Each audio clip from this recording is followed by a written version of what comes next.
Hello, everybody. Welcome to Let's Talk About Sex, y'all.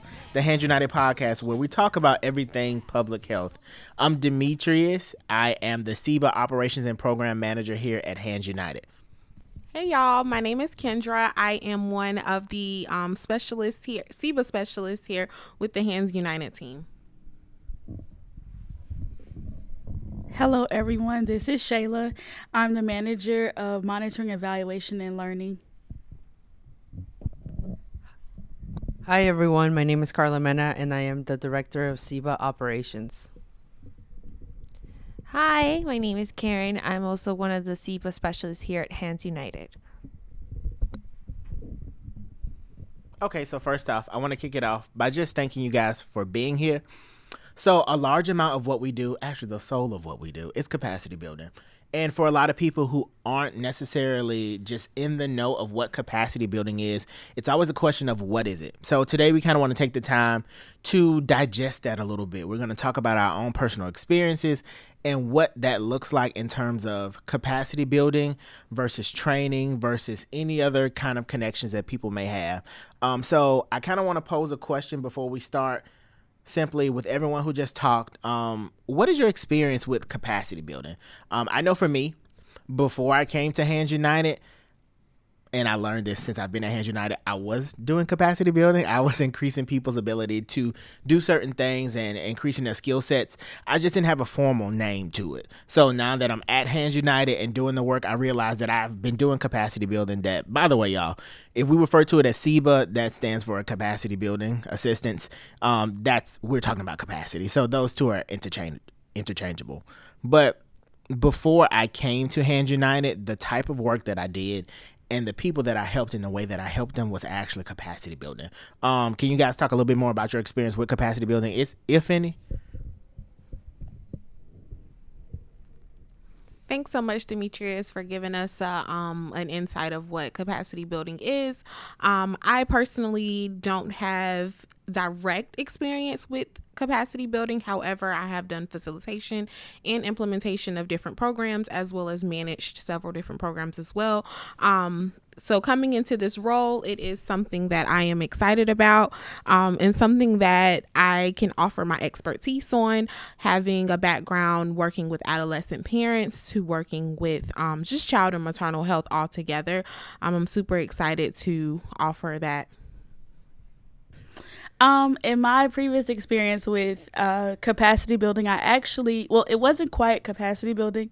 I used to do technical assistance, which is a little bit different because it is basically specific to a job duty. So I did do technical assistance, especially in regards to prep navigation and prep providers. And then when I transitioned into capacity to Hands United was when I really came into the capacity building part of it. So I had somewhat of an insight on what it would include, but it was a little bit different in how we approached the process. Thanks, Shayla. So for me, capacity building has been in my life and on the receiving end, but also in providing what that looks like. I was part of a promotoras de salud, or community lay health workers, community health lay, you know what I mean. The point is that we were increasing the capacity of our community leaders to provide just peer education, but also health education among the Latinx community in North Carolina. So I didn't know that it was a capacity building component, but it definitely is. And when it comes to on the receiving end, it's been about making sure that I am able to understand what the components of capacity building looks like and how we can continue to assist folks who are on the front lines of ending the HIV for our jurisdictions, and how we can make our work be something that changes the lives of those who are also working towards ending the HIV epidemic. Thank you, Carla and Demetrius and Shayla, for that. As one of the new CBA specialists, I'm new to this role and learning alongside my peers, especially my managers and directors. But I have delivered what's now I've learned technical assistance in the sense that I've shared information with colleagues and people of other professions, and I've also shared new updated guidelines so that we are all on the same page about what's being done currently. Thank you guys so much for sharing that experience. And I kind of want to ask the people who talked about this a little bit, and this is just for clarity for our listeners. I started off by saying capacity building. Some people said technical assistance. Does anyone kind of want to clarify that for us, for people who may be thinking of, okay, so what's the difference? We're already introducing a lot of terms. So, Shayla, I think you mentioned technical assistance first, or Carla, you may have mentioned it too. You guys kind of want to elaborate on what the difference may be? Sure. So technical assistance refers to providing skills development for a specific job duty or a defined problem, while capacity building acknowledges these skills developments and needs within a larger cultural, political, organizational, or systematic context. I'm reading that from my resources that I've gathered. So there's a little bit of a difference there. It's really not that much of a difference, I don't think, but I do realize that there are certain little nuances there that really make the difference between, what each one represents. And I know we're going to get into the definition of capacity building, and I think with that definition it'll make a little bit more sense what the difference is between capacity building, technical assistance, and training. Yeah, I don't really have much more to add to that. Shayla covered it all, so thanks for providing the space to also clarify what those two are, because that's very important for the work that we do, right? We're providing capacity building through this podcast, and we can provide technical assistance should you need some. Shameless plug. But it's important to make sure that we do clarify what those differences are. Absolutely. And I appreciate the both of you for just bringing your experience to the table for us to ultimately discuss today. So I kind of want to lay something on you guys in terms of a definition to kind of get us started in thinking about capacity building specifically. So this comes from the National Council of Nonprofits, and I think they have a very interesting excerpt of what capacity building is. And what they say is capacity building is whatever is needed to bring a nonprofit to the next level of operational, programmatic, financial, or organizational maturity, so it may more effectively and efficiently advance its mission into the future. Capacity building is not a one-time effort to improve short-term effectiveness, but a continuous improvement strategy towards the creation of a sustainable and effective organization. I know that's a lot in terms of a definition, but I kind of wanted us to talk about this point because when I read it for myself, I think it touches on everything thus far I've experienced when it comes to delivering CBA. And what I mean by that is it talks about operational, programmatic, financial, and organizational maturity. And in talking about that with the CBA that we've delivered thus far, we've done technical assistance or the delivery of CBA that focuses on budgeting, that focuses on hiring culturally competent staff or teaching staff to or increasing their capacity to be more culturally competent.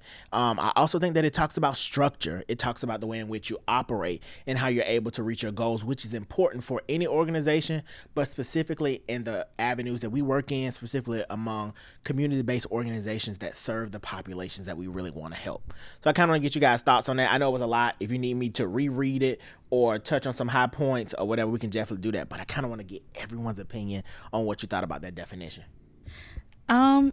That was a hefty definition. So okay. So when I think about capacity building, I also think about it on various different levels. So you could think about it on the individual level, you could think about it on the institutional level, and you can also think about it at a more macro view at the systemic level. So when you think about individual level, I think of capacity building as the process of changing attitudes and behaviors by imparting knowledge. So that feeds into what we do, because as capacity building specialists, a capacity building organization, we really take a lot of pride in customizing our services. So I think that differentiates us from trainers, because we actually take a look and we understand where our organizations that are requesting services from us, where they are and where they want to go. And we implement that in the services that we provide. And we really provide a holistic approach to helping them achieve whatever goal they may want to achieve. We really, take a look at the entire situation at hand. And we bring in, as you mentioned, that cultural responsiveness piece, because that's very important, especially if we're talking to organizations that want to improve or want to build their capacity on engaging certain populations. We also have to look at that from a culturally responsive standpoint as well. Thanks so much, Shayla, for that insight. And to kind of piggyback off of what you were saying, me coming from a local health department who was in a not so progressive county, I do understand the importance of not necessarily training, but just more so of capacity building and how it allows them to serve populations who are intimidated of the health department or who have this stigma about what the health department does and the services that they provide. But just by training your staff to be culturally competent can take your HIV rates from high to low. Just simple little things of how you approach someone, or how you go out into a community, or you even getting out into the community to show them that, hey, we're here for you, and not just to, give you a pregnancy test, or not just to sit here and judge you based on you coming in for STD screening. So I definitely think that that's helpful for all staff in any realm of work in the public health field. Look at y'all talking about something. Okay, yeah, that was very thorough, and I really appreciate that. So yeah, from that alone, just all of these emerging thoughts about capacity building, and what it can do. And I kind of want to pose a question now as to why is it important. I know Shayla kind of touched on it a little bit in terms of what it can do for an organization, as well as Kendra talked about what it can do in terms of what your ultimate goal is, per se, for your organization. But I really want to go around and just ask everybody again, like, why is it important? Based on your current experience, why is capacity building important? And I can kick it off. Just from what I've gained thus far and being in my current capacity as it relates to capacity building, that the importance of it is to just allow us to mature.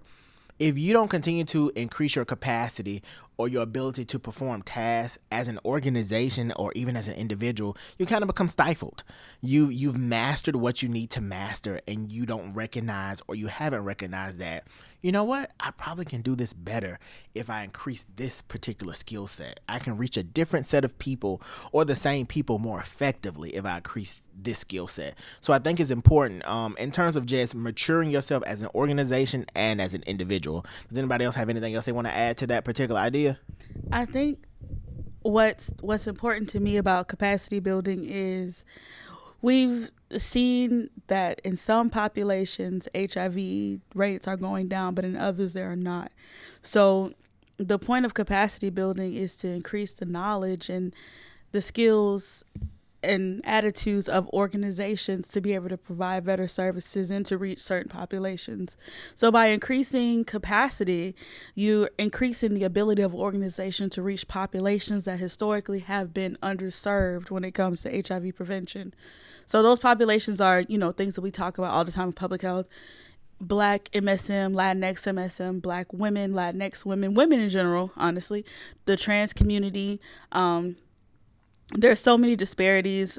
Trans men are not talked about very often when we're talking about HIV prevention work, and that's a major group of people that is being missed. And I think capacity building is important in that regard, because it helps these organizations further engage those communities in prevention.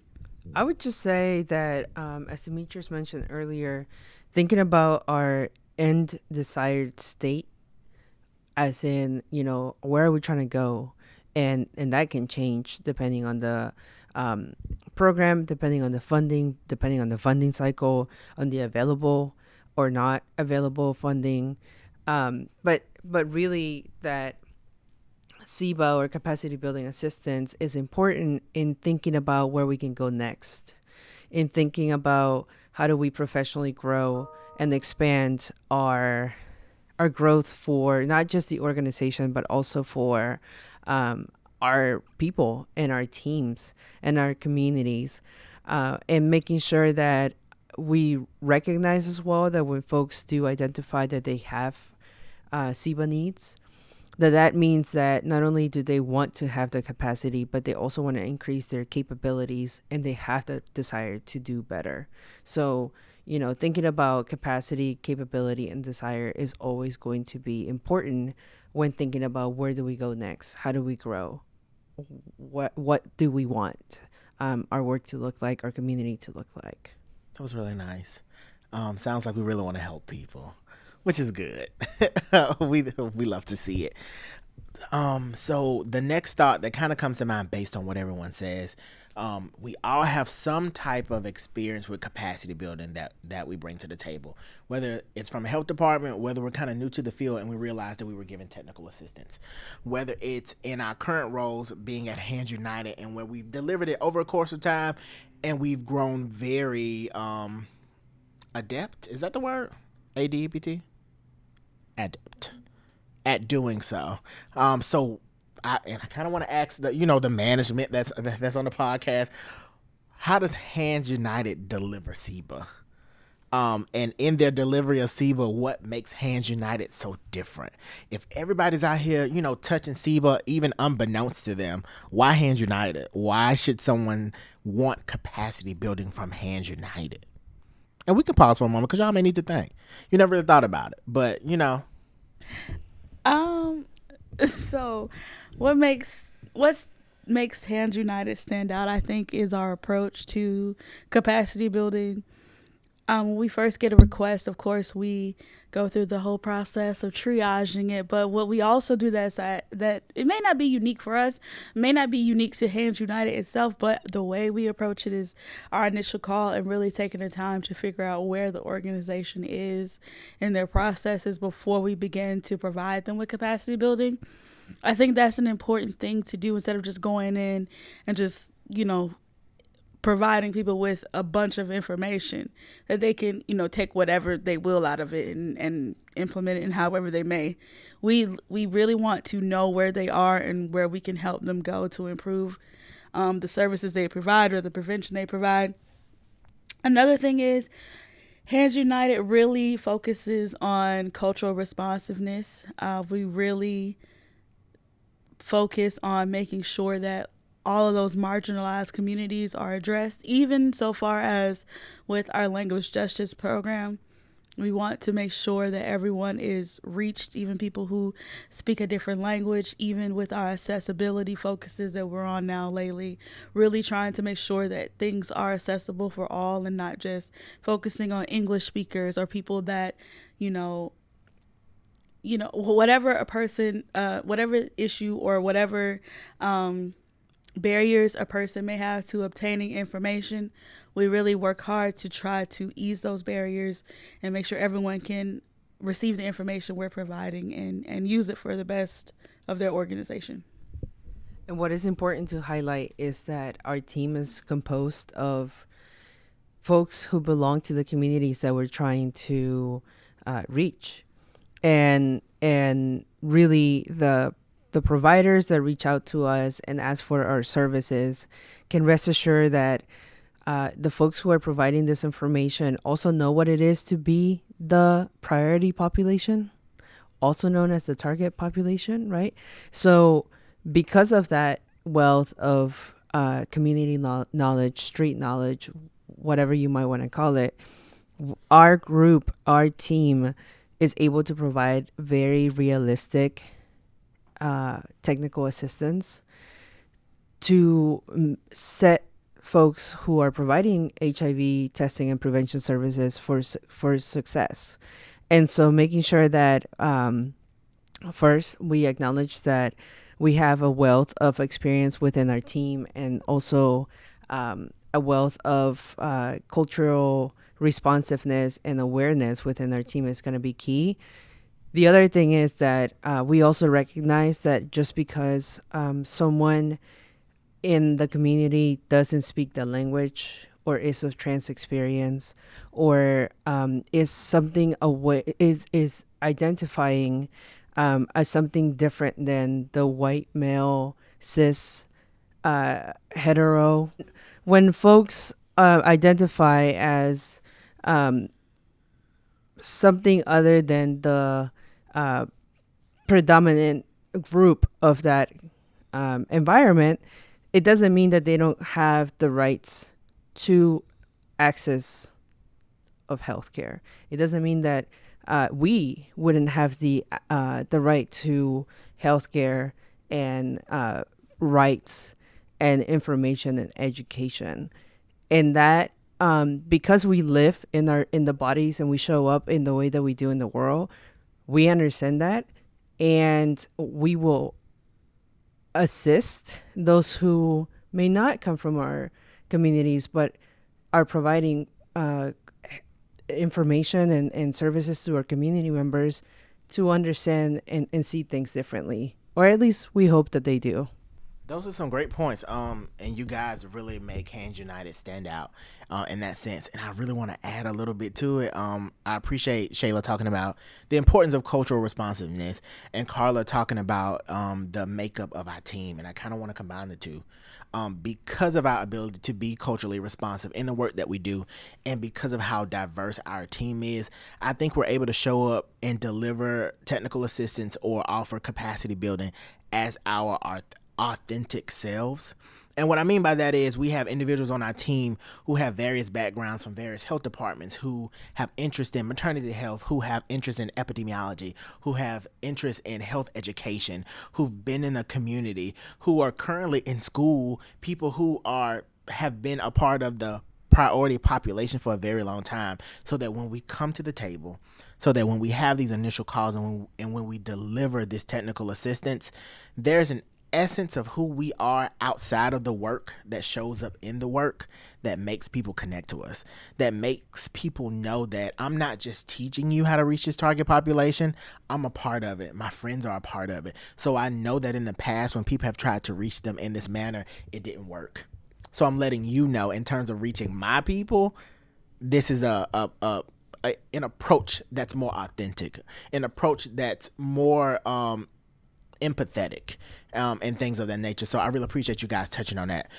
With that, I think this was a very, as I would say, robust conversation about capacity building, the importance of it, what Hands United does in terms of delivering capacity building.